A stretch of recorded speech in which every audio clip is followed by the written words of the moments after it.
ہماری تاریخ میں بہت بڑا خوبصورت نام عبداللہ بن زید رحمۃ اللہ کا ہے۔ آپ نے ساری زندگی نکاح نہیں کیا، جوانی گزر گئی، بڑھاپا آیا۔ ایک دن بیٹھے حدیث مبارک پڑھ رہے تھے تو اس میں نبی کریم صلی اللہ علیہ وسلم کا فرمان پڑھا، جس کا مفہوم یہ تھا کہ جنت میں کوئی اکیلا نہیں ہوگا۔ جو نکاح کی عمر میں نہیں پہنچا یا پہنچا بھی تو کسی وجہ سے نہیں ہوا اور وہ مسلمان ہی مرا تو اللہ مسلمان مردوں اور عورتوں کا جنت میں آپس میں نکاح کر دے گا۔ جب یہ حدیث پاک پڑھی تو دل میں خیال آیا، یہاں تو نکاح نہیں کیا تو جنت میں ہونا ہی ہونا ہے، تو جنت میں میری بیوی کون ہوگی؟ دعا کی، یا اللہ مجھے دکھا تو صحیح جنت میں میری بیوی کون ہوگی۔ پہلی رات دعا قبول نہیں ہوئی، دوسری رات پھر دعا قبول نہیں ہوئی، تیسری رات دعا قبول ہو گئی۔ خواب میں دیکھا، کیا دیکھتے ہیں کہ کالے رنگ کی عورت ہے، حضرت بلال حبش کے دیس کی رہنے والی، حبشہ کے دیس کی ہے۔ وہ کیا کہتی ہے کہ میں میمونہ ولید ہوں اور میں بصرہ میں رہتی ہوں، پتہ مل گیا۔ آنکھ کھلی، حضرت کی تہجد کا وقت تھا، نوافل پڑھے، نماز فجر باجماعت ادا کی اور سواری لے کر حضرت عبداللہ بن زید بصرہ گئے۔ وہاں لوگوں نے بڑا استقبال کیا، حضرت کا نام ہی بہت بڑا تھا۔ بٹھا کر پوچھا، حضرت بتائیں بغیر کسی وجہ آنا ہوا، خیر تو ہے؟ آپ نے پوچھا، یار یہ تو بتاؤ یہاں کوئی میمونہ ولید رہتی ہیں؟ لوگوں نے حیران ہو کر پوچھا، حضرت آپ اتنے دور سے چل کر میمونہ ولید سے ملنے آئے ہیں؟ آپ نے فرمایا، کیوں، اسے کوئی مل نہیں سکتا؟ حضور وہ تو دیوانی ہے، لوگ اسے پتھر مارتے ہیں۔ حضور نے پوچھا، کیوں مارتے ہیں؟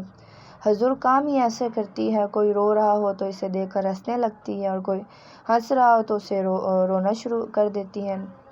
وہ اجرت پر پیسے لے کر لوگوں کی بکریاں چراتی ہے۔ آج بھی وہ ہماری بکریاں لے کر جنگل میں گئی ہے، آپ آرام فرمائیں، عصر کے بعد آ جائے گی، آپ مل لیجیے گا۔ حضرت نے فرمایا، عصر کس نے دیکھی، کہاں، وہ کس سمت میں گئی ہے؟ لوگوں نے کہا، حضور جنگل نہ جائیں، بہت خوفناک جنگل ہے۔ آپ نے فرمایا، بتاؤ کس سمت گئی ہے؟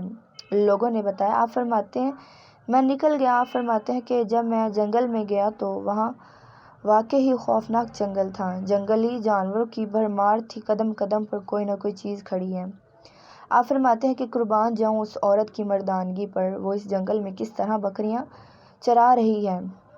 شیروں نے اس کی بکریوں کو ابھی تک کھایا نہیں، اتنے درندے ہیں، سارے مل کر حملہ کر دیں تو کیا کرے یہ اکیلی عورت، کس کو روکے گی؟ خیر، آپ فرماتے ہیں کہ وہ جگہ جہاں لوگوں نے مجھے بتائی تھی میں وہاں پہنچ گیا۔ جب میں وہاں پہنچا تو منظر دیکھ کر میں حیران رہ گیا۔ دو حیران کر دینے والے منظر تھے۔ پہلا یہ کہ میمونہ ولید بکریاں نہیں چرا رہی تھی بلکہ اس جنگل میں جائے نماز بچھا کر نوافل پڑھ رہی تھی، پر بکریاں چرانا تو بہانہ تھا، یہ بہانہ کنارہ کشی کا۔ لوگ یہی سمجھتے تھے کہ میمونہ سارا دن بکریاں چراتی ہے، لیکن میمونہ بکریاں نہیں چرا رہی تھی۔ دوسرا کیا دیکھا کہ میمونہ تو نماز پڑھ رہی ہے، پھر بکریاں کون چرا رہا ہے؟ بکریاں تو اپنی جگہ نہیں رکتی، کہیں ادھر جاتی ہیں تو کہیں ادھر۔ آپ کی میمونہ نماز پڑھ رہی تھی اور شیر فرماتے ہیں بکریاں چرا رہے ہیں۔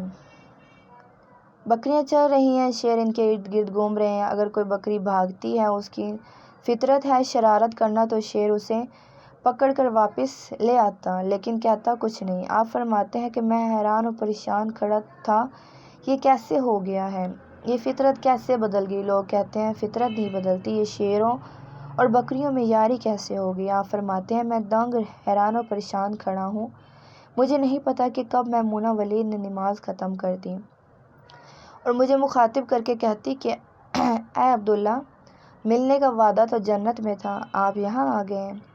آپ فرماتے ہیں، میں حیران رہ گیا، اس سے تو پہلی ملاقات بھی نہیں ہوئی تو حضرت میمونہ ولید کو میرا نام کیسے پتہ چل گیا؟ تو آپ فرماتے ہیں، میں نے حضرت میمونہ ولید سے سوال کیا، اس سے پہلے ہم ملے نہیں، ملاقات نہیں ہوئی ہماری، تو میرا نام کیسے پتہ چلا آپ کو؟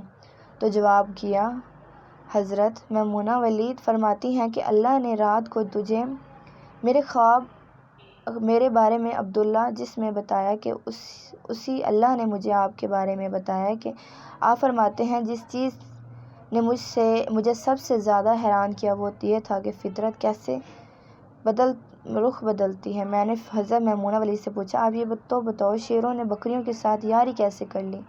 یہ تو غذا ہے ان کی، اگر شیر بکریوں کو ساتھ یاری لگائے گا تو کھائے گا کیا؟ کیا گیا تو میمونہ